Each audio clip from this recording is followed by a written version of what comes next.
주의 거룩한 날 함께 나눌 우리 하나님의 말씀입니다. 구약성경 사무엘상 31장 1절로 6절까지 말씀입니다. 구약성경 461쪽에 있습니다.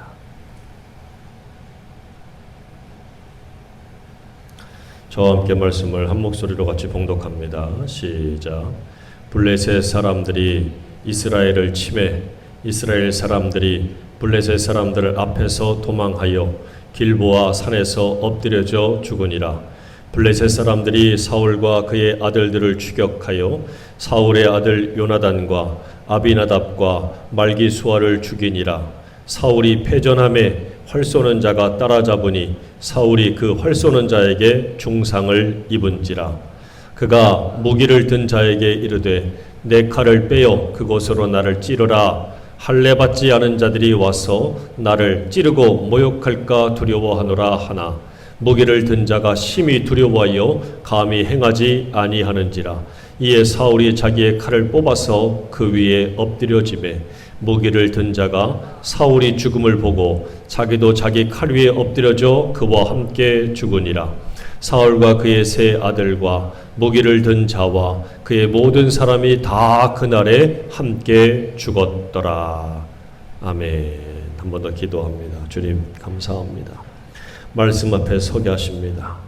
생명의 말씀, 은혜의 말씀, 능력의 말씀, 하나님 창조의 말씀, 심판의 말씀 앞에 설 때에 오늘도 그 말씀을 통한 깨달음이, 은혜가, 능력이, 믿음이 하나님 우리 가운데 확실히 있게 하여 주옵소서. 증거할 때에 종을 붙들어 주시고 함께 해주시며 듣는 모든 이들과 함께 하나님 예비하신 그 은혜로 충만케 하옵소서. 예수님의 이름으로 기도드립니다. 아멘. 할렐루야. 같이 해볼까요? 끝이 아름다운 인생. 끝이 아름다워야 된다라는 말씀으로 여러분께 좀 말씀을 드리려고 하는데, 지난주 화요일 날 진성곤 성도님이라고 앞에 나오셨다가 이제 사실 우리하고 몇 개월 이렇게 같이 있지 못했지만 이분이 돌아가셨어요. 나이가 올해 60입니다. 일찍 곁을 떠나갔지만 이번에 장례식을 치렀는데 지난 부활절 때 요청이 있어서 제가 집으로 가서 세례식을 베풀었어요. 그의 부인 이현지 성도와 함께 다소곳하게 앉아서 정말 진심으로 받아들이는 모습을 제가 봤습니다. 그리고 나서 5월 3일 날 광주 기독병원에 갔다가 딱 7월 3일 날 2달간 병원에 있다가 이제 하나님께 부름받아서 가셨어요.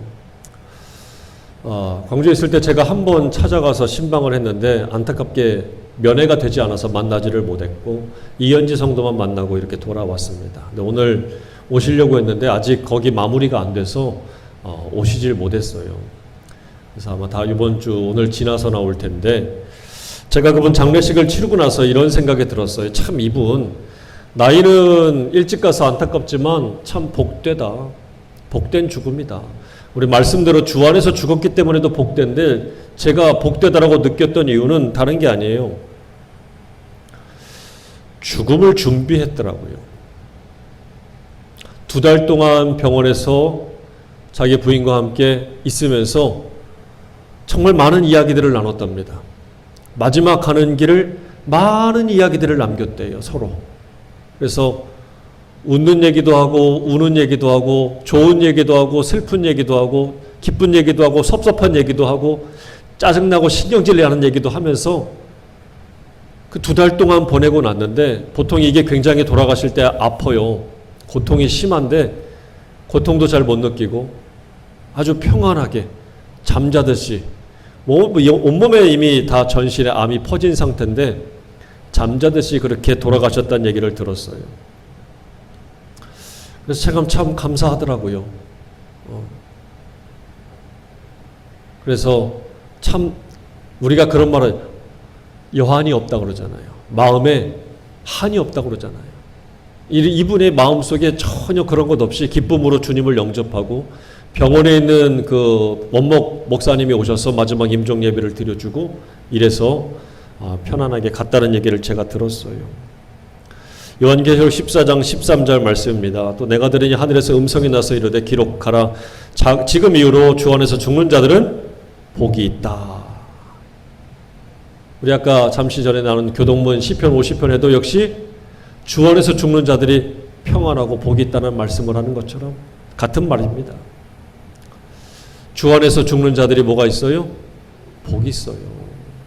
죽음이 두려움과 겁남으로 다가오는 게 아니에요.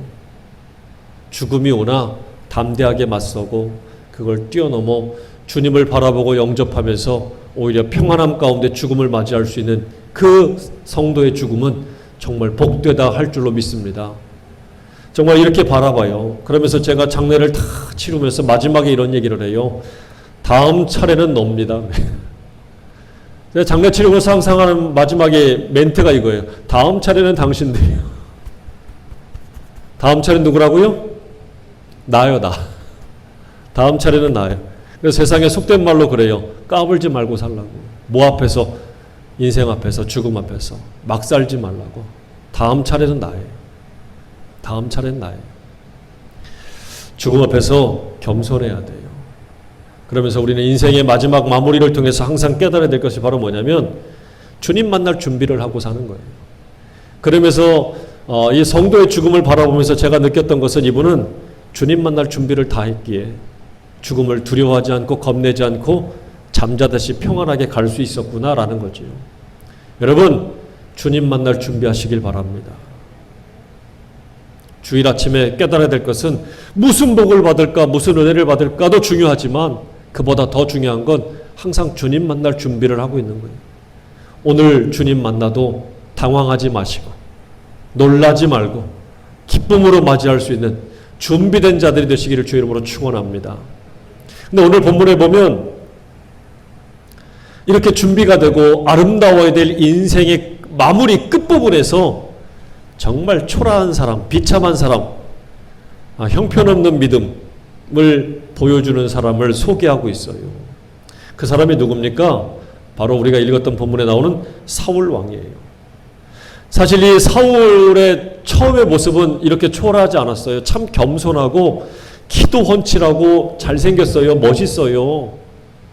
얼마나 순종적이고 아버지를 걱정하고 이렇게 이 사무엘 앞에서도 얼마나 이렇게 순종적인지 몰라요. 그런데 이렇게 겸손하고 아름다웠어야 될 그의 마무리가 오늘 사무엘상 31장 끝부분에 우리가 읽은 본문이에요. 지가 칼을 뽑아가지고 그 위에다 어떻게 해요? 지가 엎드려서 죽어요. 저 그림이 보여주는 것이 바로 마지막 사울 왕의 모습입니다. 저걸 본받고 싶은 사람은 아마 아무도 없을 거예요. 비참하잖아요. 초라하잖아요. 다른 말로 하면 정말 끝이 아름답지 못하다라고 말할 수 있을 거예요. 그런데 이 구약에 나오는 사울과는 달리 신약에 나오는 사울이 또 있습니다. 신약에도 사울이 있어요. 그러니까 같은 이름이에요. 같은 이름을 썼다는 얘기는 같은 지파 사람입니다. 베냐민 지파 사람이에요. 그러니까 이 신약에 나오는 사울도 어떻게 보면 왕족이라고 할 수 있는 거지요. 그런데 이 신약에 나오는 이 사울, 헬라식의 이름으로는 바울입니다. 바울. 영어로 말하면 폴이지요. 그런데 이 나오는 사울인, 신약에 나오는 또 다른 사울의 끝은 굉장히 아름답고 지금도 우리가 칭송하고 그 믿음을 본받기 위해서 저를 얘기하고 있는, 이름은 같은데 그 결말과 끝이 정말 달라요. 한 사람의 끝은 아름답지 못하고 한 사람의 끝은 정말 아름답다라고 말할 수 있을 정도로. 왜 이렇게 다를까? 그러면서 오늘 여러분과 나누고 싶은 말이 그거예요. 어떻게 해야 인생의 끝이 아름다울 수 있을까? 어떻게 해야 아름다운 죽음, 복된 죽음이라고 말할 수 있을까? 그것에 대해서 여러분들께 오늘 좀 말씀을 나눠보려고 합니다. 어떻게 해야 인생의 끝이 아름다울까요? 첫째는 하나님을 의식해야 돼요. 누구를 의식하라고요? 하나님을 의식해야 돼. 자, 그 말로 밀어보면 사울 왕은 한마디로 말하면 하나님을 의식했을까요? 의식하지 않았을까요? 의식하지 않았던 거예요. 사울은 끝까지 하나님보다 사람을 의식했어요. 왕이 되고 처음에는 하나님을 의식했는데 어려움이 찾아오고 위기가 다가올수록 점점 어떻게 되느냐? 하나님보다 사람을 의식하는 거예요. 사무엘상 13장에 보게 되면 전쟁이 시작이 됩니다. 블레셋 사람들이 쳐들어오기 시작했어요. 그 블레셋이 막 쳐들어오는 그 순간에 이 사울이 위기를 느낍니다. 자, 그때의 13장 12절에 세 번역의 성경을 보면 이렇게 말씀해요. 이러다가는 제가 주님께 은혜를 구하기도 전에 블레셋 사람이 길갈로 내려와서 칠 것 같은 생각이 들어서 할 수 없이 번제를 드렸습니다. 그래요. 여러분, 이 말씀을 조금 더 자세히 보면 우리 개역성경에 이렇게 나오지요. 8절에 보면 사울은 사무엘이 정한 기한대로 이랫 동안을 기다렸으나 그래요. 사무엘이 기다리라고 그랬어요. 무슨 일이 있어도 내가 갈 거니까 기다려라. 자, 근데 그 사이에 사무엘이 길갈로 오지 않은 겁니다. 근데 이미 그때에 전쟁이 터졌고 블레셋이 쳐들어오면서 백성이 사울에게서 어떻게 했어요? 흩어졌습니다. 백성들이 흩어지기 시작하는 거예요. 그러니까 사울이 그걸 눈으로 보고 있으니까 얼마나 애타겠어요. 아, 이 큰일 났다. 사무엘이 오지도 않고 백성들은 흩어지고 적들은 쳐들어오고 있으니까 큰일 났네. 자, 그래서 9절에 보니까 사울이 어떻게 해요? 번제와 화목제물을 이를 가져와라. 그리고 지가 번제를 드려요. 자기 제사장 아니야. 이거 하면 안 됐어요. 자, 그래서 10절에 번제 드리기를 마쳤습니다. 근데 그랬더니 어떻게 해요? 참 기가 막혀. 사무엘이 왔어요. 그리고 11절에 뭐라고 그럽니까? 이 사울이 변명하지요. 당신 안 오고 백성은 흩어지고 블레셋은 쳐들어와요. 자, 그래서 12절에 마지막에 뭐라 그럽니까? 부득이하여 번제를 드렸다. 여러분, 우리도 하나님 앞에 이렇게 변명할 때 목사님 어쩔 수가 없었어요. 어쩔 수가 없이 그냥 아유 그렇게 못한 거예요. 못 왔어요. 못했어요. 사울도 그래요. 한편으로 보면 이해가 되잖아요. 부득이하여 어쩔 수가 없이 내가 그렇게 한 거예요. 근데 여러분, 사무엘이 그걸 받아줬습니까? 아니에요, 여러분. 여러분, 이거 알아야 돼요. 내가 어쩔 수 없어서 그렇게 했다라고 변명할지 모르지만 여러분, 이거 하나님 앞에 안 통한다는 얘기입니다. 이 변명이 먹히면 참 좋겠는데 하나님도 알아주시면 좋을 것 같은데 하나님이 금하신 것에 대해서 내가 불순종할 때에 하나님께 안 통한다는 얘기예요. 인간적으로는 얼마든지 받아줄 수 있겠지만 하나님은 아니란 얘기입니다. 여러분, 이거 정확히 해야 돼요. 이거 안 통합니다. 근데 이 사울은 위기의 순간이 다가왔던 그 순간에 바로 하나님을 의식하고 하나님을 바라보면서 어떻게든지 버텼어야 되는데, 그러면 남은 사람이 있을 거 아니에요. 10,000명이 모였는데 1,000명만 남았다든가, 10,000명이 모였는데 100명만 남았다든가, 10명만 남았다면 분명히 남은 사람을 통해서 하나님이 뭔가를 하셨을 거라고요. 그런데 백성들이 흩어지는 그 순간에 마음이 쫄려가지고 어떻게 해요? 사람을 의식합니다. 야, 갖고 와. 하나님께 일단 뭔가를 해야 되니까, 번제와 화목제물을 드려야 되니까 갖고 와라. 내가 할게. 이렇게 된 거지요. 여러분, 위기의 순간이 다가올 때에 정말 믿음의 사람들은 사람보다 하나님 의식할 줄 알아야 돼요.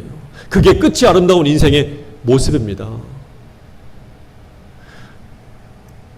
우리가 잘 아는 대로 이 사울이 자기의 사위였던 다윗을 죽이려고 했잖아요. 뭐 처음부터 관계가 나빴습니까? 아닙니다. 처음에 관계 좋았어요. 자기의 병도 낫게 해준 게 다윗입니다. 그런데 어느 한순간에 다윗을 죽이려고 했어요. 왜요? 전쟁에 갔다 오는데 사람들이, 애들이 막 노래하는 것처럼 여인들이 노래하기 시작합니다. 사무엘상 18장 7절에 보니까 여인들이 뛰놀며 노래하여 이르되 사울이 죽였냐는 천천히요 다윗은 만만이로다 한지라 그래요. 에이, 그런가 보다. 너무 좋아가지고 저렇게 사람들이 그러는가 보다. 그렇다고 다윗을 칭찬하면 사울은 그렇다고 뭐 무시하겠어요? 시간이 지나면 그런 다윗을 쓴 이 사울을 칭찬하고 높여주겠지. 근데 그 순간에 사울은 화가 났어요. 질투심이 생겼어요. 누구 말을 듣고? 사람의 소리를 듣고, 사람의 말을 듣고. 여러분, 우리가 실수하고 신앙에 실패하는 이유가 하나님의 소리보다 사람의 소리를 들을 때예요. 그때 실패합니다. 그때 서운해하고 그때 넘어지는 거예요. 그런데 또 한 사람, 아까 소개한 신약에 나오는 사울, 이 바울은요, 처음에는 어떻게 했습니까? 사람의 말을 들었던 사람이에요. 기독교가 어쩌고 저쩌고, 예수 믿는 사람들이 어쩌고 저쩌고, 저런 나쁜들이고 다 죽여야 되고, 그래서 사람의 말을 듣고 처음에는 예수 믿는 사람들을 잡아다가 체포해서 죽는 일에 앞장섰던 사람이 바로 사울입니다. 바울이에요. 그런데 어느 날 도망간 기독교인들을 잡으러 시리아의 다메섹까지 막 가는 중에 부활하신 예수님 만났고 그분의 음성을 들었어요. 그리고 나서는 이 바울은 그때부터 어떻게 합니까? 예수님의 말만 들었어요. 주님의 말만 들었습니다. 심지어 자기 생각으로는 아시아로 가서 복음 전하고 싶었는데 그 길이 막혔어요. 유럽으로 가래요. 빌립보로 가랍니다. 주님 음성을 듣고 순종했어요. 그리고 3차 전도 여행을 다 마쳤는데 자기 혼자 결정해서 예루살렘으로 가려고 그랬어요. 그런데 그 주변에 있던 사람들이, 제자들과 다른 동료들이 일제히 나서서 반대하기 시작합니다. 성령의 감동에 대한 주변의 사람들이 이렇게 이야기해요. 제자들을 찾아 거기서 1일을 머물렀는데 그 제자들이 성령의 감동으로 바울더러 예루살렘에 가래요, 가지 말래요? 가지 말래. 왜? 성령께서 보여주셨어. 이 가면 이 허리띠를 갑자기 풀어드리는 걸, 이 허리띠가 주인이 꽁꽁 묶는 것처럼 당신 체포돼. 잡혀. 가지 마. 심지어 빌립에 4명의 딸들이 있었습니다. 그 여인들 모두가 다 이 딸들이 성령이 충만해서 예언하는 여자들이었어요. 근데 그 여자들이 이렇게 얘기해요. 우리가 그 말을 듣고 그곳 사람들과 더불어 바울에게 예루살렘으로 올라가지 말라 권하니, 당신 올라가면 잡혀. 체포될 거야. 하나님 다 보여주셨어. 그러니까 가지 마 그래요. 사람의 말은 그렇게 들렸습니다. 그런데 사도 바울은 어떻게 했어요? 그런데도 갔습니다. 내가 죽을지언정 갑니다. 왜? 이것이 하나님의 뜻이니까. 바울은요, 사람의 음성이 분명히 들려서 흔들릴 법도 했는데 그 말 듣지 않고 하나님의 음성, 하나님의 소리를 들었어요. 철저히 마지막까지 누구만 의식하는 겁니까? 하나님만 의식했어요. 여러분, 이게 다르지 않습니까? 만약에 목사가 교인들이 해주는 말만 듣고 목회를 한다면 목회할 수 있을까요, 여러분? 못할 거예요. 물론 교인들이 해주는 좋은 말들, 교인들이 해주는 기쁨의 말들, 그런 얘기 되면 같이 웃겠지요. 슬픔의 말을 해주면 같이 슬퍼하고 같이 마음을 나누겠지요. 하지만 사사건건 목회 간섭하고 설교를 지적하고 목사의 행동을 감시한다면 목회할 수 있을까요, 제가? 할 수 있을까요? 못합니다. 여러분, 목회를 잘한다는 것, 목회를 전 잘하는 것 같지 않은데, 목회를 한다는 얘기는 다르지 말하면 하나님 앞에 최선을 다하는 거지. 하나님 의식하고 있는 거지. 하나님 앞에서 속된 말로 죄송합니다. 까불지 말아야지. 내가 잘할 수 있다고 잘할 거라고 착각하고 내 마음대로 한다면 이게 목회가 아니지요. 내가 사업하고 장사하는 걸 거예요. 목사만 그런 게 아닙니다. 여러분도 마찬가지예요. 얼마나 교회에 어렵게 옵니까? 쉬지도 않고 또 헌금까지 들고 그냥 누워서 좀 편안히 쉬고 싶은데 그렇게 교회에 오잖아요. 그런데 교회에 와가지고 하나님 의식하지 않고 사람만 실컷 의식하다 돌아간다면 여러분들 신앙생활 성공하는 겁니까? 실패하는 거예요. 어렵게 교회에 와서 사람만 잔뜩 쳐다보고 사람의 말만 자꾸 듣고 돌아간다면 신앙생활 엉망이에요. 잘못하는 거예요. 한마디로 말하면 아름답지 못한 신앙생활 하다가 끝이 아름답지 못할 거란 얘기예요. 칭찬 들을 때는 한없이 어깨가 으쓱거리고 비난은 들으면 한없이 그냥 확 초라해져서 화가 나서 어쩔 줄을 몰라. 그렇게 살면 안 되지요. 여러분, 같이 해볼게요. 영적 손해. 뭐라고요? 영적인 손해요, 그게. 아니, 세상 가서 손해보는 건 그렇게 싫어하면서 영적인 손해 앞에서는 어떻게 그렇게 너그러울 수가 있습니까? 영적 손해를 보지 말아야 돼요. 영적으로 무너지는 하지 말아야 돼요. 영적 손해를 보지 않는다는 얘기는 하나님 의식하는 겁니다. 할렐루야. 내가 하나님 앞에 어떤 믿음인가? 과연 내 믿음이 하나님을 기쁘게 하는 믿음인가?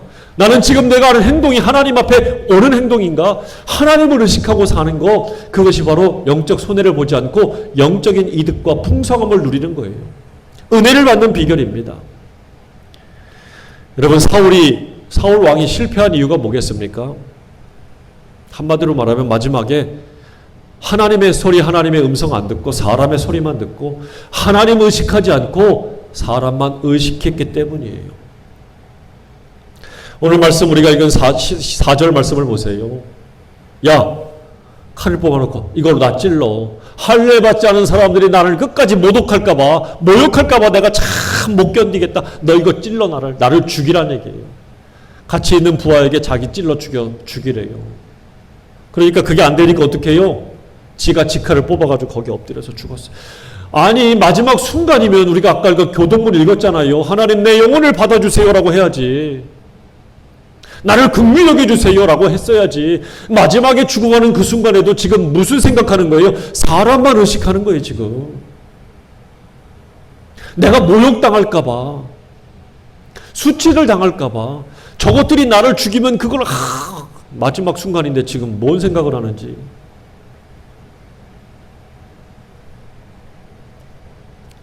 끝까지 하나님보다 사람만 의식하면 안 돼요. 죽음이 코앞인데 사람만 의식하면 안 돼요. 하나님, 내 영혼 받아주세요. 하나님을 의식해야지. 하나님 바라봐야지. 이것이 여러분 정말 끝이 아름다운 인생이고 실패하지 않는 인생이 된다는 사실을 기억하시길 바랍니다. 우물쭈물할 시간이 없어요. 의외로 시간이 금방 가더라고요. 나중에 그때 가서 해면 좋겠지요. 마지막 죽기 전. 그걸 어떻게 보장하냐고요. 참 교만해, 사람이. 마지막 순간에 내가 하나님을 믿고 하나님 앞에 온전하게 설 것이라고 어떻게 확신합니까? 언제, 어디서, 어떻게 죽을 줄 모르는데. 사람이 참 교만해요. 여러분, 그날을 우리가 확신할 수가 없어요. 지금 우물쭈물하지 말고 하나님을 의식하고 하나님 앞에 어떻게 설 것인가를 준비하고 있는 저와 여러분 되길 바랍니다. 그래야 그 끝이 아름다운 거예요. 두 번째, 끝이 아름다우려면 같이 합니다. 믿음으로 말씀을 붙잡아야 합니다. 뭐라고요?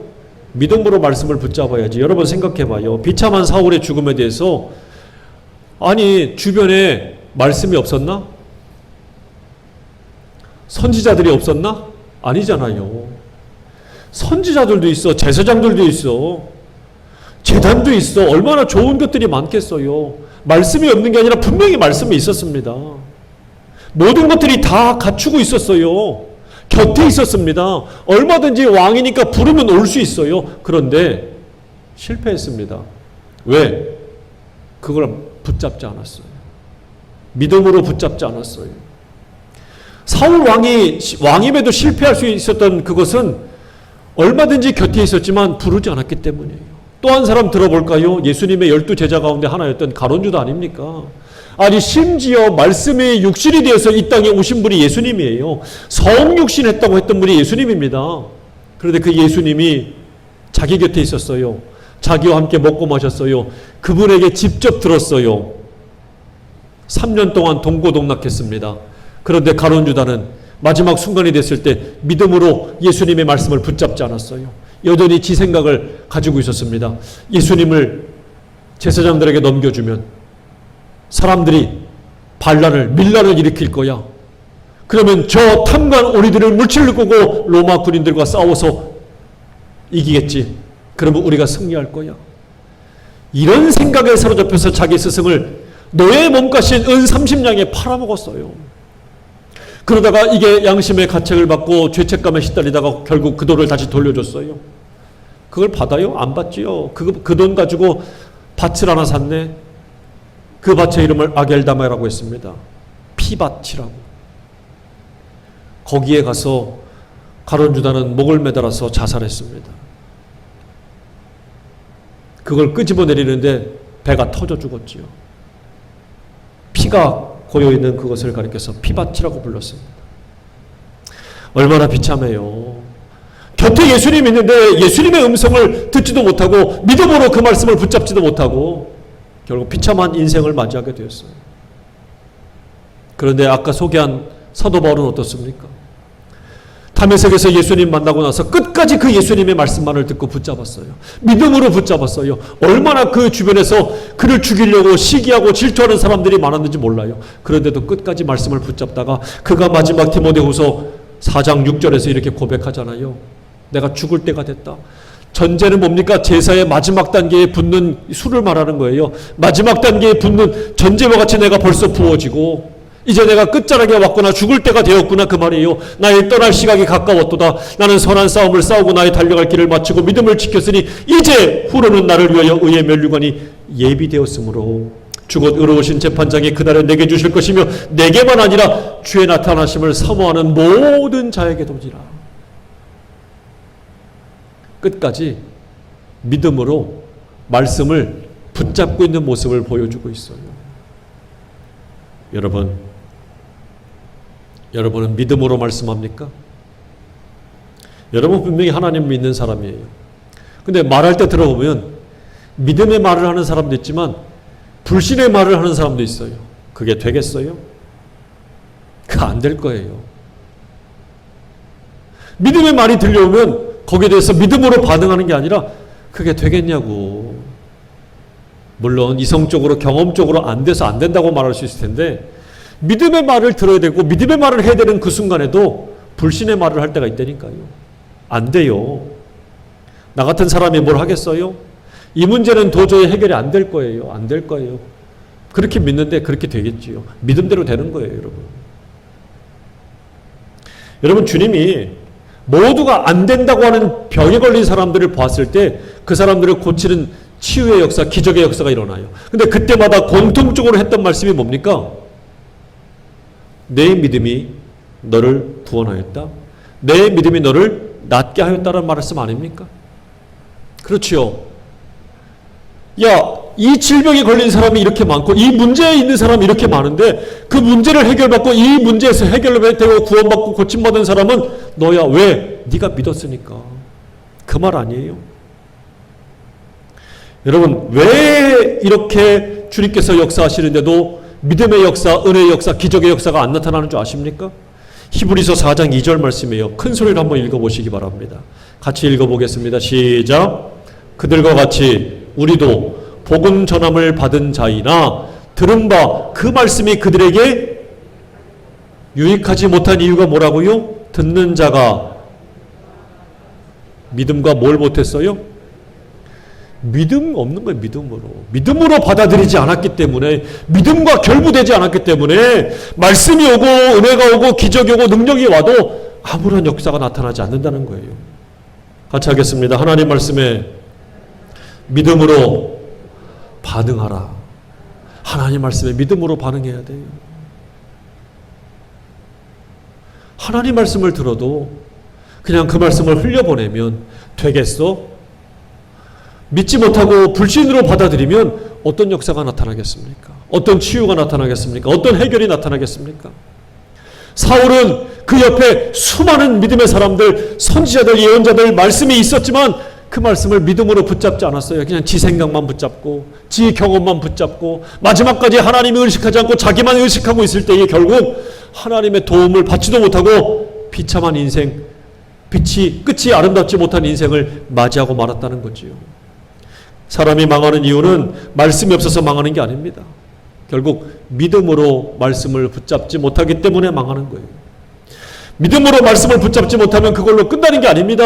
그 사이를, 그 틈을 마귀가 반드시 비집고 들어옵니다. 복음서에 보면 예수님께서 광야에서 시험당하는 장면이 나오지요. 마귀가 찾아옵니다. 돌을 가지고 떡덩이를 만들어라. 그러면 사람들이 얼마나 좋아하겠니?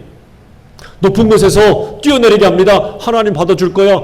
기적과 역사가 일어나잖아. 해봐. 사람들이 너를 쫓아올 거야. 너 인기가 아주 그냥 짱일 거야. 야, 천하만국을 다, 너 한 번만 절해봐. 천하만국 다 줄게. 얼마나 달콤해요. 천하가 다 내 발 밑에 있는데 얼마나 좋겠어요. 그런데 예수님은 다 거절했습니다. 왜? 마귀가 비집고 들어와서 나와 하나님 사이를 이간자는 그 순간 나는 망한다는 거, 내 끝은 비참하다는 것을 잘 아시기 때문에 그래요. 여러분, 마귀의 음성을 들으면 우리가 착각하지 말아요. 막 소름이 끼치고 막 무슨 영화에서 보듯이 막 그렇게 막 우리를 두렵게 그럴 것 같으면 그게 아니에요. 달콤해요. 흥미롭고 재미있습니다. 야, 너 이렇게 해봐. 좋을 거야. 왜 사람들이 죄를 짓는 줄 아십니까? 재밌잖아. 못 끊잖아요. 왜? 그거 하니까 즐겁거든. 근데 그 끝이 뭡니까? 멸망이잖아요. 마귀가 노리는 게 그거예요. 예수님은 너무나도 잘하는 거예요. 사도 바울은 어떻습니까? 사도 바울은 자기가 가진 학식과 지식과 배경만으로도 로마의 시민권을 가졌고 자기 아버지가 가지고 물려준 그 부와 명예만 가지고도 평생 쉽고 편하게 살 수 있었을 거예요. 그런데 빌립보서 3장 7절 이하의 말씀 보면 그 모든 것들을 다 어떻게 해요? 해로 여기고 배설물 똥처럼 여기고 다 버렸다고 합니다. 다 버렸습니다. 오직 나는 예수만 알기로 작정했대. 아니 그러면 여러분 이쁘잖아요. 이쁘지요. 나 예수만 위해서 살 겁니다. 그럼 이쁘면 다 줘야 될 것 같은데 그런 사도 바울을 위해서 하나님이 허락하신 거 바로 뭐냐면 바울을 죽이도록 결사대가 형성이 되네. 내가 사도 바울을 죽일 때까지는 먹지도 마시지도 않겠다고는 유대인 결사대가 만들어져 가지고 쫓아오는 거예요. 쫓겨보셨어요? 도망다녀 보셨어요? 아니 우리가 놀이할 때 술래가 막 쫓아오면 얼마나 가슴이 콩당거려. 근데 나를 죽이겠다고 쫓아오는데 얼마나 무섭겠어요. 거기다 굶기도 그냥 막 밥 먹듯이 하네. 돌도 맞고 감옥에도 갇히고 심지어는 이 로마로 가는데 배가 난패돼가지고 죽을 뻔했어요. 아니 내가 믿음으로 살겠다고 하는데 하나님 말씀을 믿음으로 붙잡았는데 왜 좋은 일이 아니라 이렇게 힘들고 어려운 일이 옵니까? 여러분들도 신앙생활할 때 그러지 않습니까? 내가 주님을 열심히 믿어드리는데 내가 헌금도 하는데 왜 나에게 좋은 일이 와야 되는데 내가 이렇게 아프고 힘들고 어려운 일만 찾아옵니까? 바울도 그랬어요. 근데 여러분 바울 알았어요. 내가 비록 이렇게 힘들고 어렵게 가지만 아까 바울이 그랬지요. 주께서 나를 위해서 뭘 예비했다고요? 면류관을 예비해뒀대요. 영광의 면류관, 생명의 면류관을 예비해뒀어. 내가 비록 걷는 이 길은 지금 험하고 힘들겠지만 내 끝은 하나님이 예비하신 은혜와 영광으로 가득할 거야. 바울은 지금 그 끝을 보고 있기 때문에 이 힘들고 어려운 믿음의 길, 신앙의 길을 걸어갈 수 있었던 거예요. 끝까지 그래서 바울은요, 믿음으로 하나님의 말씀을 붙잡았다는 사실입니다. 이런 사람의 끝이 아름다운 거예요. 이런 사람의 끝이 빛나는 거예요. 이런 사람의 끝이 영광스러운 거예요. 오늘 기독교인들이 이걸 알아야 돼요. 우리 믿음 다시 점검해 봐야 돼요. 우리 기독교인들이 왜 세상에서 빛나려고 그래? 왜 세상에서 화려하려고 그래? 세상에서 자꾸 높여주는데 거기에 취해가지고 교회가 뭐 번쩍거려야 되고 누가 와서 알아줘야 되고 여러분 그걸로 끝이에요. 하나님 앞에 가서 뭘 받으려고 그래 도대체? 받을 거 없습니다. 세상에서 다 받았잖아. 하나님 앞에 가서 뭘 받으려고? 받을 거 없어요. 바울이 그 끝이 빛나고 아름답고 지금도 우리가 바울을 칭찬하는 이유는 저가 하나님 앞에 가서 받을 것만 받았기 때문이에요. 그런 사람을 하나님이 높여주십니다. 오늘 우리가 정말 끝까지 하나님 말씀을 믿음으로 붙잡고 끝까지 달려갈 줄 아는 저와 여러분 되기를 주의 이름으로 축원합니다. 마지막으로 우리가 알아야 될 것은 그 끝이 아름다운 인생은 같이 합니다. 위기를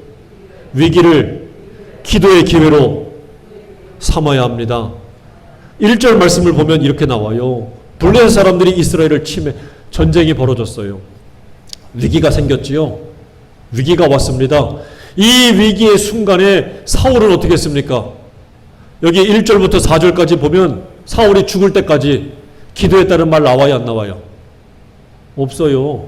물론 전쟁이 벌어지고 다급하니까 뭐 그랬겠지만 이미 쳐들어오는 그 순간부터 하나님 앞에 좀 기도할 수 있었어야지. 하나님을 찾았어야지. 아까 처음에 얘기했죠. 하나님을 의식하지도 않았어요. 사람만 의식해요. 그러면 기도하는 흉내라도 냈어야 되는데 기도했다는 말이 하나도 없네.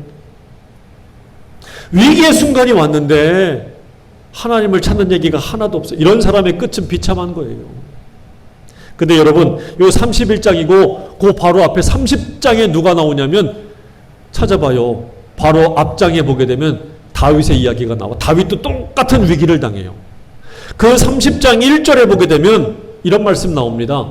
다윗과 그의 사람들이 사흘 만에 시글락에 이른 때에 아말렉 사람들이 이미 네겝과 시글락을 침노했는데 그들이 시글락을 쳐서 불사르고 어떻게 했어요? 여자와 아이들을 다 잡아갔네. 여자와 아이들을 다 잡아갔어요. 응? 그랬더니 그 부하들이 같이 갔던 부하들이 어떻게 해요? 자기 부인과 애들이 다 아말렉 사람들에게 포로로 끌려간 걸 알고 막 어떻게 당황해서 화가 나가지고 다윗을 돌을 들어가지고 쳐서 죽이려고까지 했어요. 위기잖아요. 위기예요. 근데 그때 6절에 보니까 이런 말씀 나옵니다. 같이 읽어봅니다. 시작. 백성들이 자녀들 때문에 마음이 슬퍼서 다윗을 돌로 치려고 하니까 다윗이 크게 다급하였으나 그의 하나님 여호와를 힘입고 용기를 얻었다. 다르잖아요. 다윗은 마지막 순간에 누굴 찾아요? 위기의 순간, 다급한 순간에 누구를 찾아요? 하나님 찾았거든요. 하나님을 통해서 의지 힘입고 용기를 얻었다고 말씀하고 있어요. 여러분, 이게 달라야 돼요. 그래서 다윗이 인간적으로 보면 실수도 많고 죄도 많지만 하나님 마음에 합하다고 하는 이유가 바로 여기에 있는 거예요.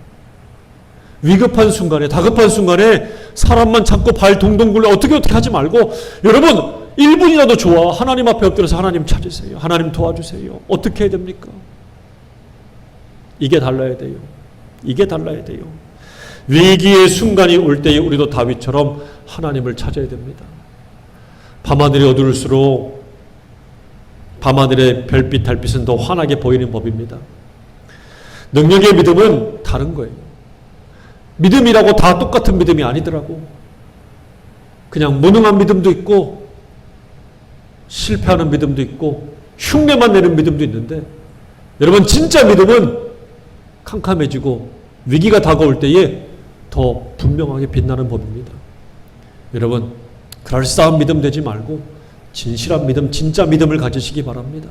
그 믿음을 통하여 하나님 앞에 설 때에 하나님께서 반드시 도와주실 것이고 길을 열어주신다는 사실을 깨닫는 저와 여러분 되길 바랍니다. 가짜 믿음은 사람이 많고 환경이 좋으면 믿는 것처럼 보여요. 그런데 사람이 떠나고 환경이 나빠지면 그 믿음은 들통나요. 가짜입니다. 그거 안 됩니다. 진짜 믿음은 어떻게 돼요? 어려울수록 더 강해지는 법이에요. 가짜입니다. 진짜 믿음, 가짜 믿음. 나는 뭐요? 나는 뭐요? 확실하자고요. 응? 확실하자고. 환경이 좋을 때만 믿는 척하고 그러지 말고 진짜 믿음 되시기를 축원합니다.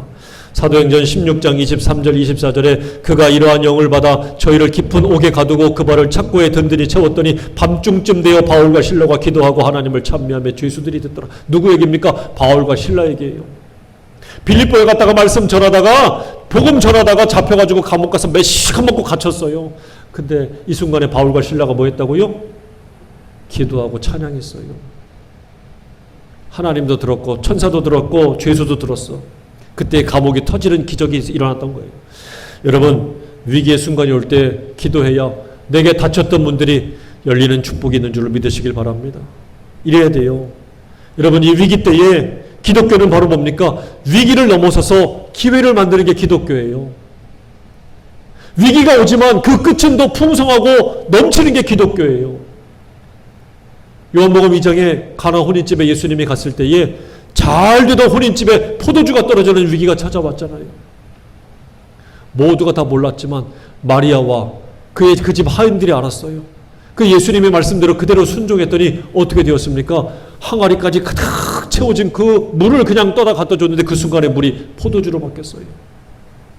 다시 말하면 끝이 아름답잖아. 끝이 풍성하잖아. 끝이 더 좋아졌잖아요. 어떻게? 믿음으로 주의 말씀을 붙잡았더니, 믿음으로 순종했더니 끝이 더 아름답고 풍성해지더라. 할렐루야. 지금 잘 나간다고 부러워하고 지금 잘 나간다고 그런 사람들 시기하지 마세요. 우리의 끝이 더 좋아야 돼. 어떻게 해야 좋아집니까? 하나님을 의식하세요. 믿음으로 말씀 붙잡으세요. 어느 순간이 되어도 항상 기도하세요. 그래야 여러분의 끝이, 저의 끝이, 우리의 끝이 하나님 앞에 이 가나의 혼인집처럼 위기를 넘어서 풍성하게 되는 역사와 기적과 은혜를 맛보게 될 줄로 믿습니다. 저와 여러분이 그렇게 되기를 주의 이름으로 축원합니다. 기도하겠습니다. 아버지 하나님 감사합니다. 우리 모두 인생의 끝이 사울처럼 비참하고 초라해지지 않기를 원합니다. 오히려 주 앞에 섰을 때에 잘했다 칭찬받으며 아름답고 풍성하고 정말 주 앞에 인정받는 그런 끝이 되기를 원합니다. 지금 잘 나간다고, 지금 화려하다고, 지금 풍성하다고 우쭐거리지 않게 하시고 하나님 앞에 서는 그날에 아름답고 환하게 빛나며 풍성해지는 역사와 은혜를 보는 인생이 되게 도와주시옵소서. 끝까지 하나님을 의식하고 믿음으로 말씀 붙잡고 하나님 앞에 온전히 날마다 무릎 꿇고 기도하며 간구하는 성도 되게 도와주시옵소서. 예수님의 이름으로 기도드립니다. 아멘.